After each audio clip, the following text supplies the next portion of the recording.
State is a system of authority. It is symbol of entire power. You can use the word authority also, it's okay. Entire power of the society.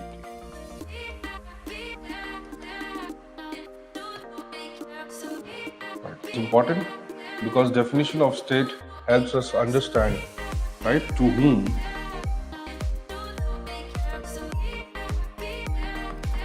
the power belongs. Right, to whom the power belongs and who is responsible for the functions of the society, or who is responsible for governance.